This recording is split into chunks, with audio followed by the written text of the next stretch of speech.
I need to read the transcript file to understand the story structure before writing. Now I have the full transcript. Let me write the new story. I've got everything I need. Here's the new story. The morning I handed my daughter-in-law a plain envelope at her graduation party. She set it on the gift table without opening it. 3 days later, her mother called to ask if I'd included a receipt. I didn't answer right away.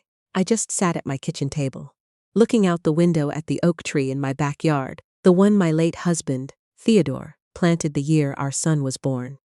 I thought about the folder locked in my bureau upstairs. I thought about the last 6 years. And then I thought about the moment, 4 days earlier, when I watched Alicia drop that envelope into a wicker basket by the door. The kind you'd use for umbrellas, like it was a piece of junk mail. What nobody knew, not even my son, was that inside that envelope was the deed to a house. My name is June Calloway, and I'm 67 years old. I've lived in Raleigh, North Carolina, my entire life. I raised my son Garrett in a split level on Beaumont Street, in a neighborhood where people waved from their porches and knew each other's names. I worked 22 years as an elementary school librarian. I was never wealthy. Theodore worked for the county roads department. Together, we made an honest living. We paid our bills, took 1 vacation a year, usually somewhere we could drive, and put every spare dollar into savings. That was our life. And it was a good one. Theodore died of a heart attack on a Tuesday afternoon in March, 11 years ago. He was 57 years old. He had gone outside to check the mail. He never came back inside. Garrett was 28 at the time. He had just moved to Charlotte for work. He drove back the same night I called him, and the look on his face when he walked through the door, like someone had taken the floor out from under him. I never forgot it. We sat together at the kitchen table until almost 2 in the morning, not talking much, just sitting. That's what grief is, mostly. Not the crying, the sitting. I won't spend too long on the years that followed, because that's not the heart of this story. What matters is that after Theodore died, I had to figure out who I was without him. That took longer than I expected. For nearly 3 years, I worked.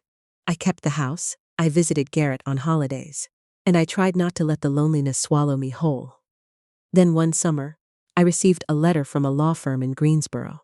Theodore's aunt, a woman named Iris, who had never married and had no children, had passed away at 91, and she had left me in Theodore's estate a piece of undeveloped land outside of Burlington, 14 acres. I sat with that letter for a week before I understood what to do with it. Most people would have sold it immediately. I probably should have. But I kept thinking about Theodore, about how he had always said that the best thing you could do with unexpected money was wait. Don't rush. Don't let excitement make the decision for you. So I waited. I held on to that land for 4 years while the research triangle kept growing, and developers kept pushing farther out from Raleigh and Durham and Chapel Hill. And then one afternoon, a developer came calling with a number that made my hands shake. I sold most of the acreage. Not all of it. I kept 2 acres that backed up against a creek, because Theodore had loved that kind of land. But most of it.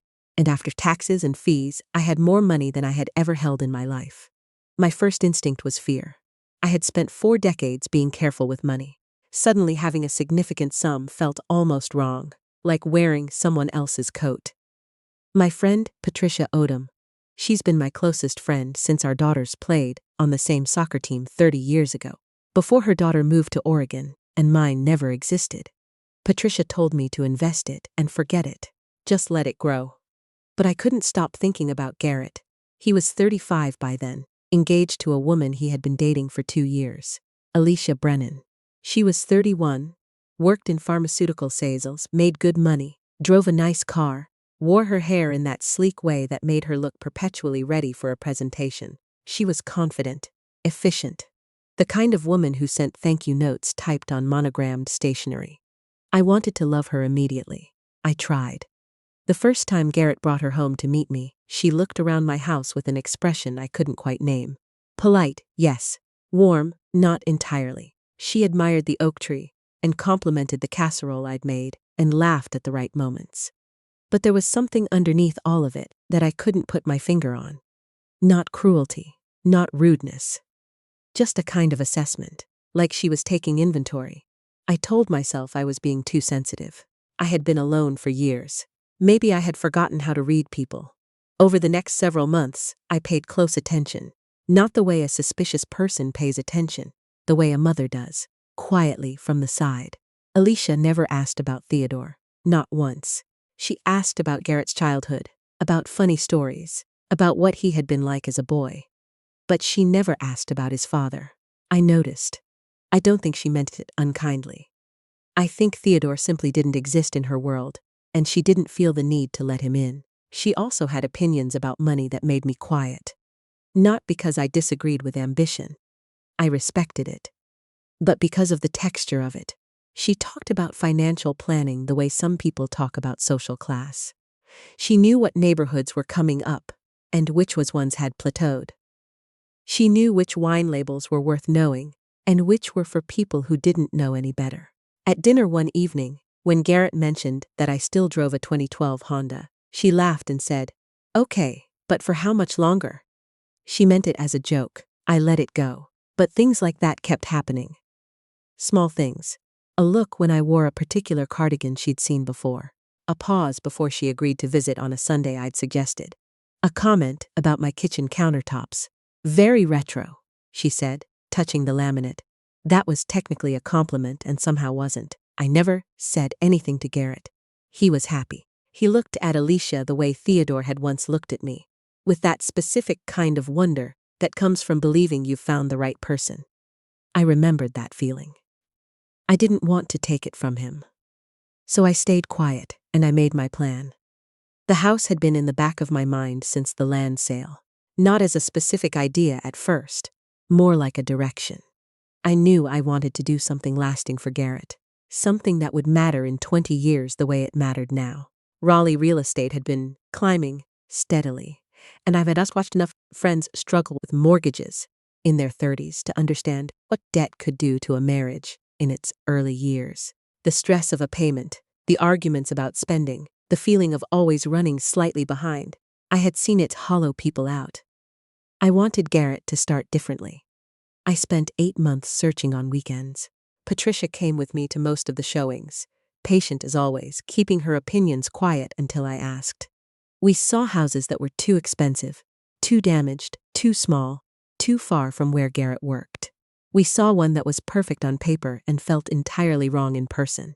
And then one Saturday in October, we pulled up to a house on Sycamore Bend Road in a neighborhood called Chandler Oaks, and I knew within 5 minutes. It was a 3-bedroom craftsman with a covered front porch and a deep backyard that backed up against a stand of loblolly pines. The kitchen had been updated. The master bath had good natural light. The neighborhood was quiet, the kind of quiet where you can hear birds in the morning. It needed some work, fresh paint throughout, new fixtures in the second bathroom, some landscaping in the back. Nothing structural, nothing that couldn't be fixed. I made an offer the next day. The purchase was not cheap. It took nearly everything I had set aside from the land sale. I paid cash. No mortgage, no contingencies, no complications. The closing took 3 weeks. And then the house was mine. For the next 7 months, I worked on it almost every weekend. Patricia helped with paint colors. My neighbor Dwight Harmon, who had done renovation work for 30 years before he retired, came over to help with the fixtures and spent 3 Saturdays teaching me more than I needed to know about backsplash installation. I planted gardenias along the front walkway because Garrett had always liked the way they smelled. I chose the paint colors based on what I imagined would make a young family feel at home, not what I personally preferred. I never told Garrett, not a word. I had imagined the moment too many times to spoil it. The plan was to give the deed as a graduation gift. Alicia had gone back to school part-time to finish her MBA, a decision she was rightfully proud of, and Garrett had suggested a small party at their apartment. Family, close friends, a celebration. I thought the timing was right. A new degree, a new house, a beginning. I asked attorney Raymond Chestnut, who had handled Theodore's estate and had known our family for 15 years, to prepare the transfer documents. Everything was ready. The deed, the title, the transfer paperwork. All of it slid neatly into a white letter-sized envelope. I drove to their apartment on the afternoon of the party, holding that envelope like it contained something fragile. In a way, it did. The party was already in full swing when I arrived. Garrett met me at the door and hugged me hard. He looked genuinely happy. That easy happiness that comes from a good day. Alicia's parents were there. Her father, Mitchell Brennan, a retired physician from Cary. Her mother, Connie, who brought a fruit arrangement and talked mostly to the women she already knew. Alicia's college friends clustered near the kitchen island. A few of Garrett's work colleagues stood near the windows. I put my envelope on the gift table and found a seat near Patricia. For the first hour, everything was fine. Garrett toasted Alicia. Alicia made a speech about hard work and sacrifice and the people who had supported her.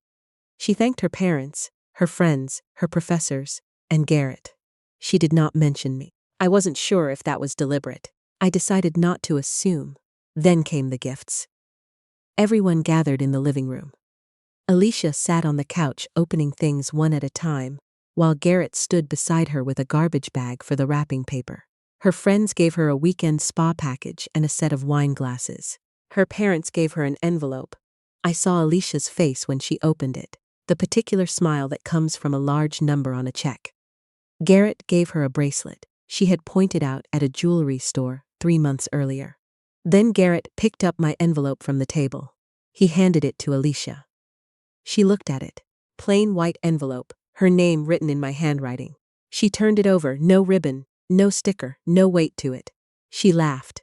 Not a mean laugh, exactly. More like a laugh of mild surprise. "That's so classic," she said to her friend Renata, who was sitting beside her. I wasn't sure what was classic.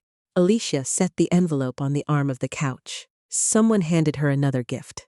A set of monogrammed luggage tags. And she moved on. The envelope sat there, unopened, tilting slowly toward the cushion. I watched it the way you watch something you can't quite believe is happening. 20 minutes later, when the gifts were finished and people had begun moving back toward the kitchen, I noticed Alicia picking up wrapping paper and crumpled tissue from the floor. She gathered a handful of things. Ribbon, a torn gift bag, a card someone had left behind, and dropped them into the garbage bag Garrett had been holding. The envelope went in with them. She dropped it like it was a used napkin. I don't know if she forgot it was there. I don't know if she genuinely didn't realize. What I know is that I watched it happen, and I felt something go very still inside me. Not rage, not even hurt exactly, something quieter. The feeling of watching a door close. Patricia's hand found my arm. She had seen it too. I waited until the party had moved to the kitchen. Then I walked quietly to where the garbage bag was tied off near the hallway closet. I opened it. The envelope was right on top, undamaged. I slipped it into my purse. Nobody noticed. Or if they did, they didn't say anything. I stayed another 40 minutes. I hugged Garrett on my way out. He held on a moment longer than usual. "You okay, Mom?" "Of course," I said. "Go enjoy your party." I drove home in silence. I didn't turn the radio on. I didn't call Patricia, who I knew was still at the apartment. I just drove. When I got home, I sat in my car in the driveway for a long time. Long enough for the sky to darken fully.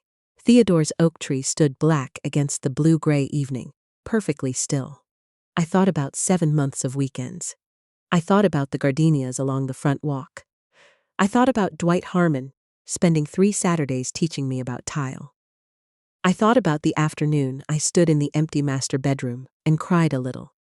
Because I had been so certain it was the right thing. Because I had believed with everything in me that this house would matter to someone. Then I went inside and called Raymond Chestnut. He answered on the 3rd ring, and I told him to stop the transfer. He didn't ask for an explanation right away. He just said, "All right, June, I'll take care of it." And then, after a pause, "Are you okay?" I told him I was. I wasn't entirely sure, but I said it anyway. The next morning, Garrett called at 8:30. He sounded nervous, which wasn't like him. "Hey, Mom, how are you feeling?"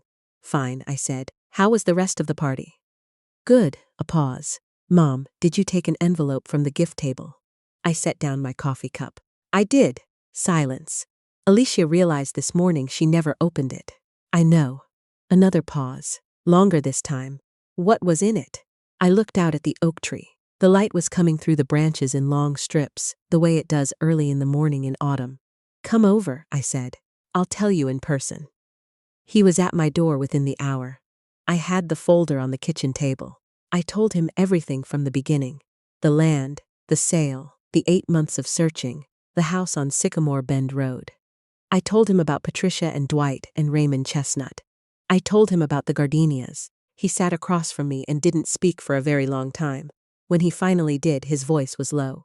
"Mom, I know, you bought us a house." "I was going to," I said. "I changed my mind." He flinched. Just a small movement, like someone absorbing something cold.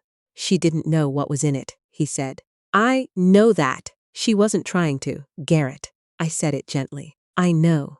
But I need you to hear me, not defend her. Not yet." He went quiet. "I have watched your girlfriend treat small kindnesses like they're inconveniences for 2 years. I have been in rooms where she has made me feel like something to be tolerated rather than someone to be known. I kept quiet because you love her, and because I wanted to be wrong." I looked at him steadily. "I'm not wrong." He didn't answer for a long moment. When he spoke, he said, "She's not a bad person, Mom." I didn't say she was. He stopped. Started again. "She's not great with people she doesn't know well. She's known me for 2 years."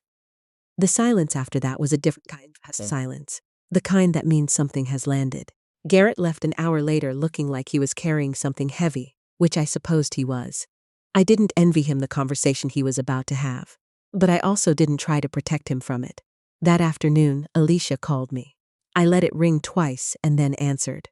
"Susan." She stopped. "Sorry. June." Hi, Alicia," Garrett told me. Her voice was tight, controlled.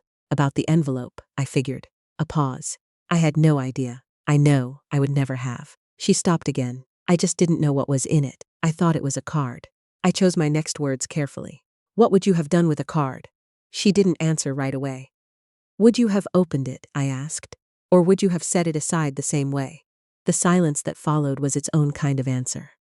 "I don't think that's fair," she said finally. "Maybe not," I said. "But I'm asking anyway." She was quiet. Then, "Is there any way to fix this?" And here was the thing I had been turning over since the night before. Because Alicia wasn't asking whether she could repair the relationship. She was asking whether she could recover the house. Those were not the same question.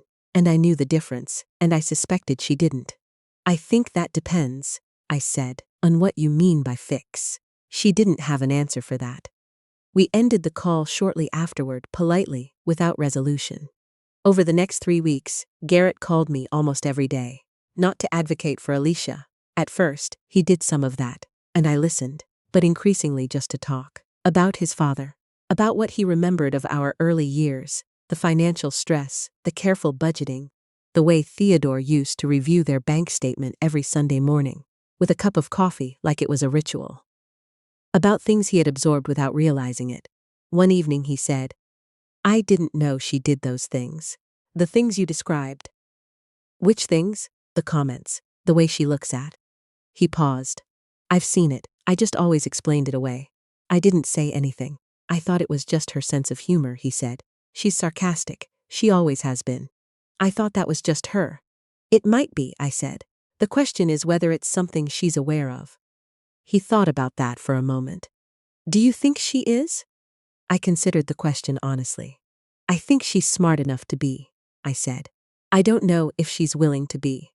That distinction, I had come to believe, was everything. About 6 weeks after the graduation party, Alicia's father called me. Mitchell Brennan had a measured, careful voice. The voice of a man who had spent 40 years delivering difficult news to patients. He apologized without hedging. He told me he had spoken with Alicia. He told me he was sorry for what had happened at the party, and that he was embarrassed in a way that went beyond the situation itself. "She wasn't raised that way," he said. "I want you to know that." "I believe you," I said. "I don't think she realized." He paused.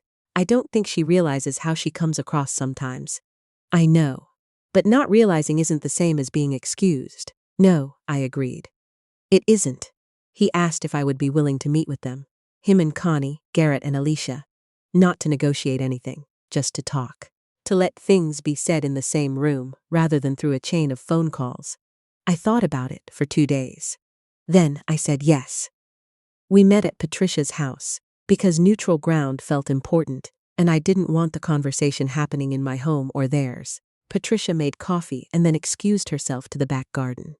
Mitchell and Connie sat on one side of the table, Garrett and Alicia on the other. I sat at the end.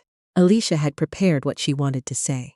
I could tell, not because it sounded rehearsed exactly, but because of the careful order of it, the way she moved from acknowledgement to explanation to apology, in a sequence that felt considered. She said she knew she had been dismissive. She said she knew she had made me feel unwelcome at times. She said the party had shown her something about herself she hadn't wanted to see. I listened to all of it. When she finished, I asked her the same question I had asked on the phone. "What would you have done with a card?" She looked at me. Her jaw tightened slightly. "If it had been a card," I said, "would you have opened it at the party? Would you have brought it to me and said thank you?" Garrett watched her. Mitchell and Connie watched her. Alicia was quiet for a long moment. Then she said, "Probably not." I nodded. "Okay, I know that's bad," she said. "It's honest," I said. "That's more useful." Garrett put his hand over hers on the table. Not a comforting gesture exactly, more like an anchoring one. Alicia looked at the table. When she looked up again, something had shifted. Not collapsed, shifted, like something being set down instead of carried. "I think I've treated people like they have to earn my attention," she said. "I didn't realize that's what I was doing, but I think that's what I was doing." The room was quiet. "I'm not sure where that comes from," she continued. "I'm trying to figure it out." Mitchell cleared his throat. He looked like a man absorbing something difficult with a great deal of practiced steadiness. Connie reached across and touched Alicia's arm. She didn't say anything. She didn't need to. I looked at Alicia for a moment, not to make her uncomfortable, just to see her clearly. "I don't expect you to be a different person," I said. "I don't want a performance of change, but I want honesty. And I want to feel, when I'm in a room with you, that I'm someone worth being honest with." She nodded. Her eyes were wet. "That's all I'm asking," I said. "It wasn't forgiveness. It wasn't the end of anything. But it was a beginning. And I had learned by then that beginnings are usually small." I drove home that evening with the windows down, even though October in Raleigh had started turning cool. The air smelled like wood smoke and pine. I stopped at a red light near the old library, where I had worked for 2 decades, and watched a woman walk past with a stroller, a toddler running ahead of her on the sidewalk, the boy laughing at something only he could see. I thought about Theodore. I thought about the house on Sycamore Bend Road, still sitting empty, waiting. 6 months after the graduation party, I received a letter, handwritten, 2 pages, no decorative stationery, just white paper, blue ink, Alicia's careful handwriting. She wrote about specifics, not general apologies but specific ones, the comments about my kitchen, the way she had set aside my envelope. A dinner 2 years earlier, when I had offered to help with dishes, and she had said, "Oh, we're fine," in a way that left me standing in the middle of the kitchen not knowing where to put myself. She had remembered that. She wrote that she had been in therapy for 4 months, and that one of the things her therapist had asked her was to think about the moments she had made people feel invisible, and to write them down. I was on the list. At the bottom, she wrote, "I know I can't give back what I didn't receive, but I wanted you to know I understand now what it was worth. Not the house. What it was worth." I folded the letter and put it with Theodore's photograph on the mantelpiece. A year after everything, Garrett bought a townhouse in Cary, with a mortgage he and Alicia had worked out carefully, responsibly on their own. He was proud of it in the way that only feels real when you've done something yourself. I visited in November, brought a cast iron skillet, helped him season it the way Theodore's had shown me once, standing at our old stove on Beaumont Street on a Sunday morning with nowhere to be. As for the house on Sycamore Bend Road, I gave it to a nonprofit that places women in transitional housing. Single mothers, mostly. Women rebuilding after difficult circumstances. The gardenias are still there, along the front walk. I don't drive past often, but when I do, I think of Theodore and what he would have said. He always believed that generosity asked nothing back. That you gave, because giving was the right thing to do, and the outcome belonged to someone else. I think he would have been proud, not of me for keeping the house, or for giving it away. For finally understanding the difference between an open hand and an open heart, and knowing, at 67, that you still had both.